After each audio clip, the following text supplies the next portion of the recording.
This is one of the extra special moments in my 100 Huntley Street adventure. I had the privilege of meeting one of my mentors. Dr. Larry Crabb is a well-known psychologist, conference and seminar speaker, Bible teacher, and popular author. He currently is scholar in residence at Colorado Christian University in Colorado and serves as spiritual director for the American Association of Christian Counselors.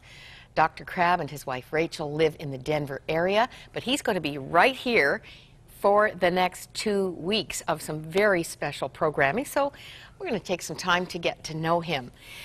Welcome, Dr. Crabb. Great to be with you.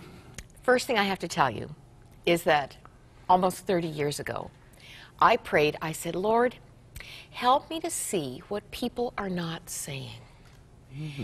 And into my life very quickly, in a course at Briarcrest Bible College, Biblical Counseling in the Church, came Understanding People. And right on the heels of that, your book, Inside Out. This was God's answer to my prayer. The wonderful insights that would be part of really understanding what makes us tick. And this was early in the journey for you. Early in the journey. It's been a long journey, and that was probably midway, maybe a little bit before. The Marriage Builder, let's just show some of the others that might be familiar to you. A blueprint for couples and counselors.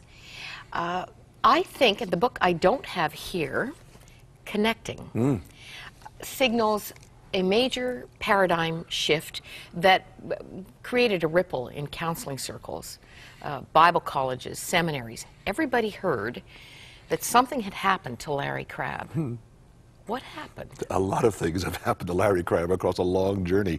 You mentioned The Marriage Builder, for example. That came out of a real crisis in my own marriage. I wrote that book shortly after my wife and I had hit a real wall in our marriage. We met when we were 10. We had our first date at age 12. We got married at 21. You had a date at 12? We had a date at 12. Well, we shared a hymn book at a youth program. That was our date.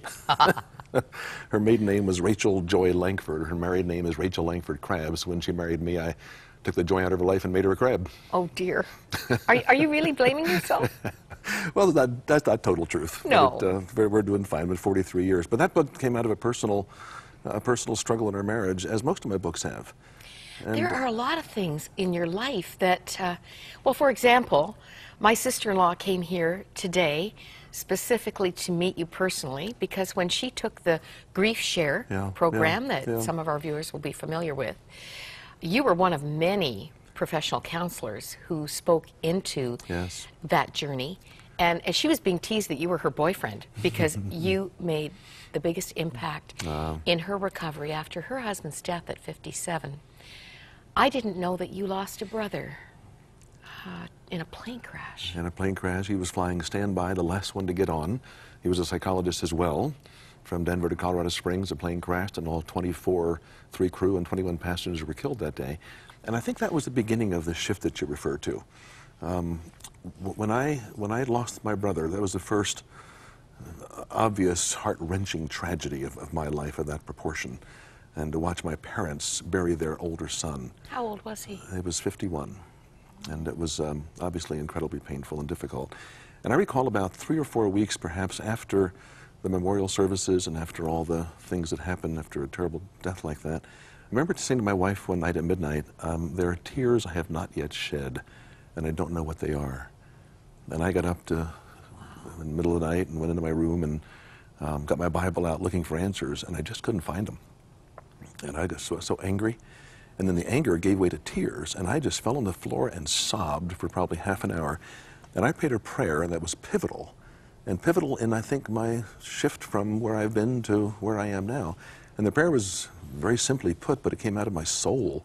The prayer was, Lord, I know you're all that I have, but I don't know you well enough for you to be all that I need. And let me find you. That led to the book Finding God. A couple years later, it led to the book Connecting, which was kind of my paradigm shift, if you will, where I think I came to the conclusion, I used the wrong word there, I know I came to the conclusion that psychology has its place, counseling has its place, but when you get down to the core issues in the human life, the only answer is Jesus. The only answer is God. And I remember thinking, what does that mean? It also occurred to me during that time that, that I think I went into psychology because even as a kid, as a teenager, as a young adult, I was struggling with all sorts of things that my understanding of Christianity wasn't speaking to. And so I chose psychology and put Christianity to the side, if you will. And then Because I you thought you'd find the answers there. I hadn't found them in Christianity, to my knowledge at that point.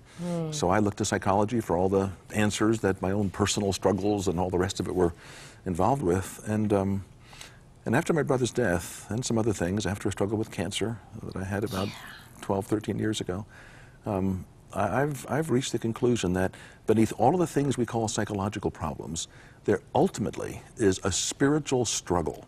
There ultimately is a struggle to know what the word love means. Do I belong to anybody? Is anybody on the throne of my life? Good old phrase. Is there any meaning to all the bad things that happen? Is there any point to everything? And those are the things that I spent 10 years in private practice as a clinical psychologist. And looking back on it, I realized that those were the kinds of issues that we were talking about. It wasn't just behavior therapy techniques or cognitive behavior therapy or psychodynamic therapy or all the various therapies that psychologists have. We were dealing with huge questions in the human soul and the human spirit and the human psyche that, as a psychologist, I didn't have answers for. And that made me think, well, wait a minute, I'm also a Christian.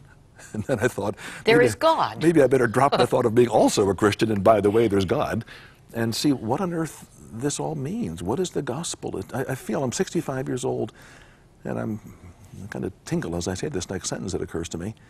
I think I'm just beginning to understand the gospel. And I think I'm just beginning to realize that there's something about the reality of God and all the things that churches teach that speak into the depths of the human soul, mine included, and people that I'm working with included.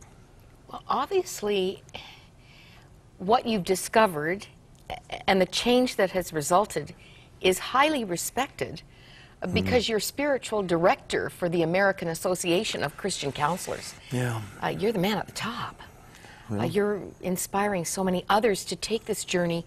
How long was it from hitting the wall and finding your own emptiness to getting the answers that would lead to some pretty groundbreaking Myra, the journey continues. I'm not sure if I've gotten the answers. I still see myself as a stumbling pilgrim. I still see myself as a seeker. I still see myself as somebody who doesn't yet know the way I one day will.